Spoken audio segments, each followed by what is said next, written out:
Hello, my name is Ryan Wilson, and I will be talking about the importance of health and wellness in undergraduate college students. Specifically, my sticky idea is that mental health comes before physical health. So, why should we prioritize mental health? I believe that the body is a reflection of the mind, and it's not the other way around. One cannot successfully maintain physical well being without the proper mental foundation to begin with. This is essentially you have to make a belief, and then you practice this belief before the physical changes come in. And then you can start to associate yourself as the new person. Also, negative societal stigmas over mental health should be challenged in areas of religion or other places of the world which don't really recognize mental health as a thing. I believe that we should fight against that.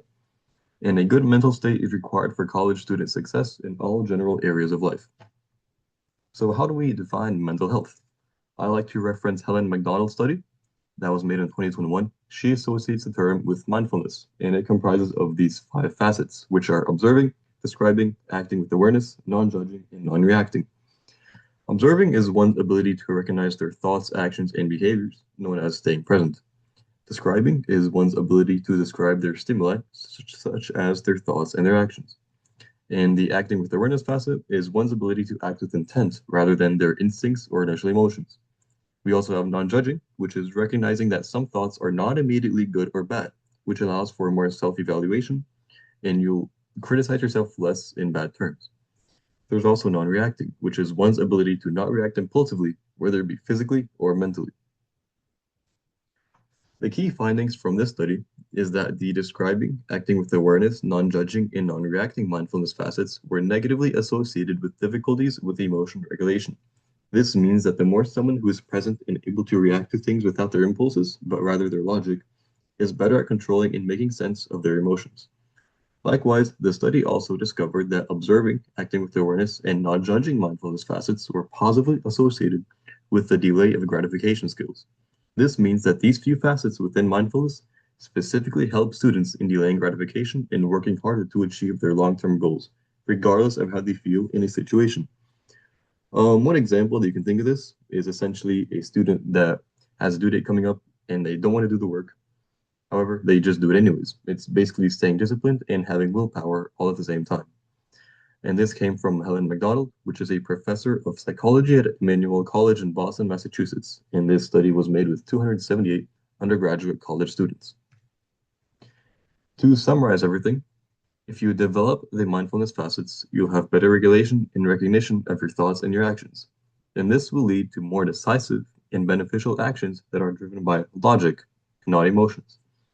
This will lead to an overall stronger mindset, which will allow for less procrastination, more productivity, and can be applied to working out in the physical body as well. A few ways that you can practice mindfulness would be to meditate, enjoy nature, do breathing exercises, to read, and to exercise. One book that I would recommend would be Atomic Habits because James Clear, the author, essentially goes into how you should develop the mind first, develop the new identity, and then proceed to doing the physical actions that are associated with the new identity that you were trying to create in yourself, which is the new habit. Also, mindfulness is not developed over a week, but rather through small, consistent habits over a long period of time that gradually improve your lifestyle and your mental health. Some key resources at UCF include CAPS, which is Counseling and Psychological Services. These offer free mental health advice and services. There's also free wellness coaching, where someone helps you live a better life by changing your life choices to improve your well being. This is also free. But there are also numerous paid for options, which are a bit more advanced. These include biofeedback relaxation training, as an example. In conclusion, mental fortitude and mental stability go together in ensuring that students succeed in their academics while handling the stress and social factors of their lives. Knowing how to improve these traits through McDonald's research can serve college students far beyond their college years, potentially shaping an overall solid mental state that promotes growth and success throughout life.